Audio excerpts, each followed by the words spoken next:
Hi guys, welcome back to my channel. My name is Suranjali Seal, and like I always say, if you are somebody that loves literature and is all about literature, then this is the channel for you. In our video today, we are going to discuss the interludes from the history of English literature.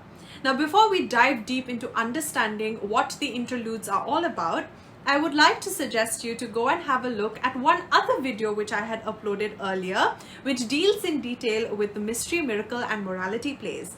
It is important to understand these plays in order to understand the interludes, because the interludes originated from the morality plays. So therefore, make sure that you do have time to check out the other video, and without any further ado, let's get right into it. Now let's have a look at the definition of an interlude. Now, what is an interlude? An interlude is a literary device which is used by dramatists to provide some kind of comic relief to the audience. It is a short dramatic piece, especially of a light or farcical character, formally introduced between the parts or acts of miracle and morality plays. Now let's understand this in parts. Now, an interlude is a literary device which is used by dramatists to provide some kind of comic relief to the audience. So imagine you're watching a play of a serious nature. It is a seriously themed play, and one act after the other only increases the seriousness of the message that it is trying to impart. So you're watching the play, and as the acts, Act 1, Act 2, Act 3 is progressing, it only gets more serious. And what happens is, to lighten the mood, to give you as the audience some kind of relaxation, some kind of comic relief, an interlude is put in between so that you can just relax, from the serious mood of the play. So it was done primarily to make you laugh, to entertain you. So an interlude was introduced in between the acts of a play or in between the plays, so as to entertain you and provide the audience some kind of comic relief. It is a short dramatic piece, especially of a light or farcical character. So we have to understand, what do we mean by farce? A farce is a funny play for the theatre full of ridiculous situations. So what happens is, between Act 1 and Act 2, for example, if we enter an interlude, it might be connected, the theme of the interlude or the subject of the interlude may be connected with the acts, or it may be a completely differently themed interlude altogether, and the sole purpose is the same, to make you laugh. So it can be of ridiculous situations, that is, farcical situations. Now, formally introduced between the parts or acts of miracle and morality plays. Formally introduced, so it had its roots in the morality plays or in the miracle plays, the interludes, but gradually it develops into a genre of its own. So we'll have a look at that as the video progresses. The word interlude has been taken from the Latin word which means between a play. So Act 1 and Act 2, and you have the interlude in between to provide comic relief. So therefore, it's between a play. What is the chief purpose of the interlude, therefore? It is chiefly for your entertainment. Now let's have a look at some of the facts that we need to remember regarding the interludes. Now, in the beginning, it is very difficult to distinguish them from the main plays. And this is quite understandable because they appeared in between the plays, right? So it seemed like they were part of the main play itself. But with time, the distinction was more clearer. Developed from the morality play, and hence were called moral interludes as well. Performed to give the audience a break from gloomy or tragic scenes. Used solely for the purpose of entertainment. Originated in a sense of humor. Now, because these plays originated in a sense of humor, it is no surprise that these are the plays that developed into the comedy, the genre of comedy in drama as we know it. Later, they began to distinguish themselves from morality plays, like I've already mentioned, and its development would pave the way for comedy. Now let's have a look at the person who actually raised the interludes into the distinct dramatic form which we know as comedy. And this person is John Heywood.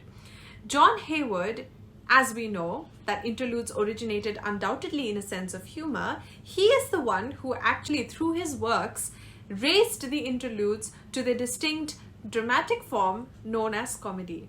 His interludes are written between 1520 and 1540, and his famous works are The Four Ps, which we are going to do a summary of because it is one of the most important of his plays, and The Play of the Weather.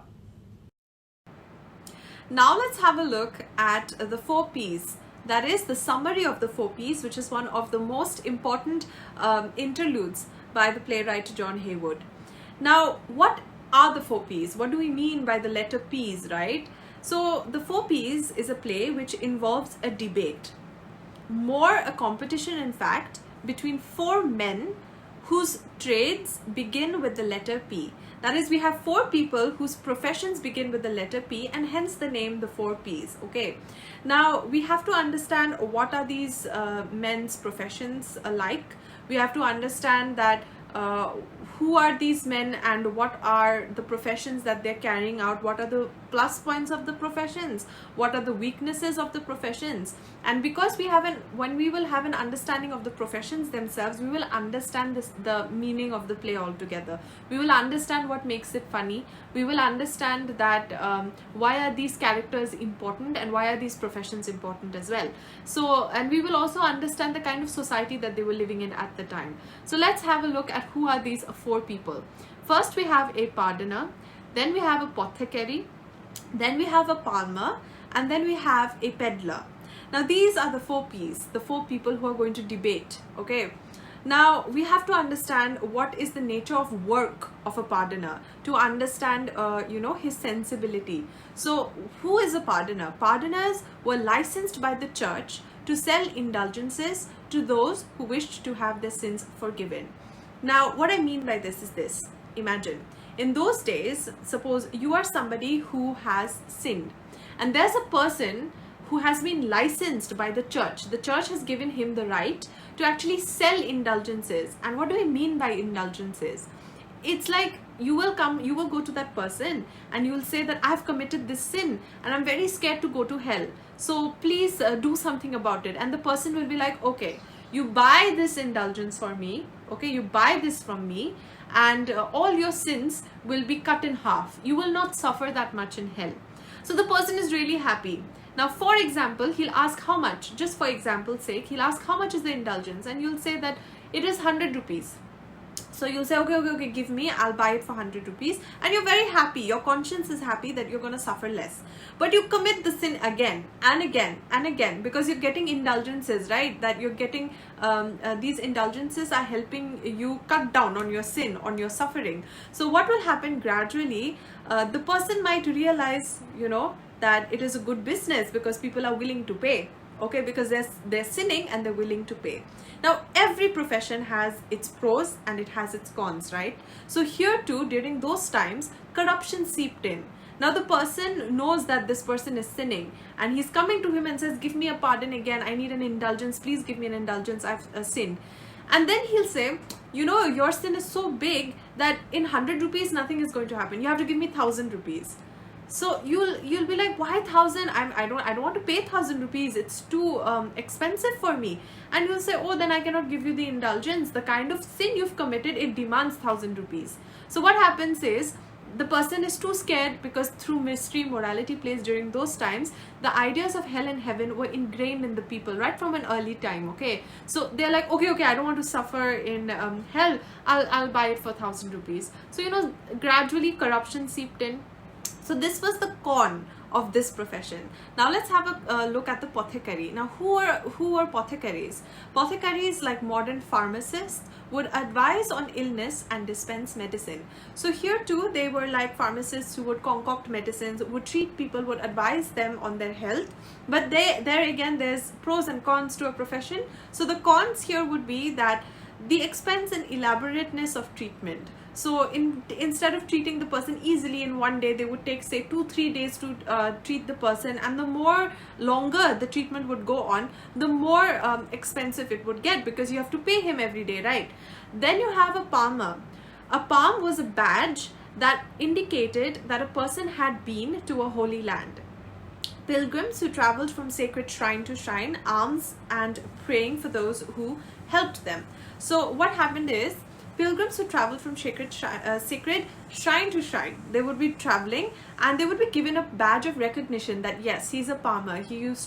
He is a pilgrim that travels from shrine to shrine. And how would their travels be conducted? How would they live? By begging for alms. They would ask for alms and they would be praying for those who helped them. Now here too, what is the con of this kind of life? Here in the play, he is a zealot. Zealot in the sense that he's too strongly opinionated. In the play, the palmer that we see, the character of the palmer that we see, he's going to be too strong in his beliefs, too strong in his opinions and his religious sentiments. So this is the palmer. Then we have the fourth character, the fourth P, who is the peddler.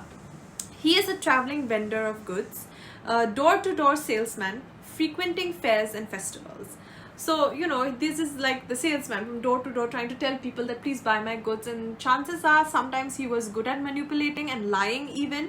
So the cons over here would be he could persuade people, he was business minded and he was also profit minded. So his only goal would be to sell whatever he had. So there were a lot of trinkets and necklaces that he would carry along with him, and his goal would be to sell them. So, you know, a profit minded or a business oriented mind he had. So his only sole goal would be to gain more, you know, to get more money and sell his goods. So that would make him more manipulative, persuasive, and also business minded, profit oriented.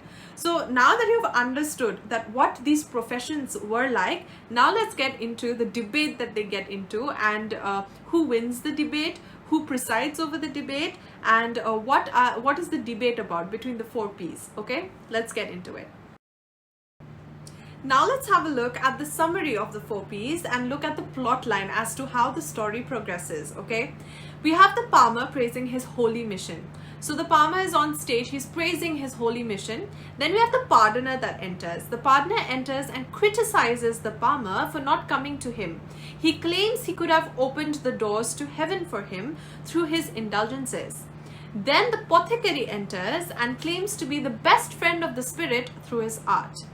Now you see we have three characters that are immensely self-absorbed, they're full of pride, and they're battling it out amongst each other as to who is superior to whom, who is the better of the other. Okay, so palmer praises his holy mission, pardoner claims that he can open the doors to heaven through his indulgences, a bogus claim again. And then you have the apothecary, he says that because he heals people, he is the best friend of the spirit because he has the capacity to heal people. Okay, then the peddler enters and everybody asks him that you judge as to who is the leader of the group. The peddler agrees that okay, I can judge you, but I'll give you the theme of the debate. So the peddler says that the one who would be able to tell the greatest lie would be the winner. So you see the element of humor. Who would be the leader of the group? That is the one who would tell the greatest lie, because all of the three were lying. They were really good at lying. So he's saying the one who would lie the best would be the leader of the group.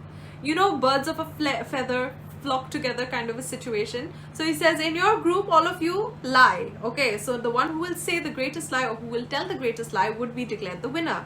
Now let's look at the lies told by each of them. So apothecary talks like a misogynist and is very boastful of how he performed a miraculous cure performed on a young woman. So the apothecary says that he had performed a miraculous cure on a young woman, but this cannot be proved because you cannot go and find the young woman. You don't know which young woman, where is she now. So chances of this being proved at the moment right now would be very nil. You cannot prove this. Okay. Pardoner, he claims to have traveled to hell in search of a woman he knew and bring her back from hell. Plus, he says that women seem to outnumber men in hell. So again, this is the greatest lie, but it cannot be proved, right? But the palmer says that in all his travels, he has never met a woman who is out of patience. Now this, if somebody just looks around, if the person would just look around into, the society, men, women both, there's no one who is always 100% patient. Okay, so the palmer is awarded as the winner. He is declared the winner by the peddler because it is a fact that can be proved right now. So the palmer is the winner. Why? Because the scenarios presented by the apothecary and the pardoner cannot be proved. But the Palmer's scenario which he presented, that no woman is out of patience, it can be actually proved false. It can be proven that it is a lie, because you can look at the society and see that no human being is always full of patience 100%, 24 hours, right? So this is the summary of the 4 P's. Now, the interludes are very important from the history of English literature, in the history of English literature, and from any examination points of view, these are very important facts to remember. And the thing is, it's a very small piece, because we've come to the end of interludes, we've come to the end of the summary also of John Heywood's The 4 P's. But the thing is, they are very important to understand, and important thing to keep in mind, because from here is where the drama develops, the genre of comedy develops from the interludes. So we have come to the end of what do we mean by interludes, and we're going to go into the next video. In my next video, I will be talking about Christopher Marlowe, that is the predecessor of Shakespeare from the history of English literature. And if you did like this video and it was informational and helpful for you, don't forget to like the video and share the video and subscribe to my channel for similar content. Until we meet again, love all things literature and more power to you. Thank you.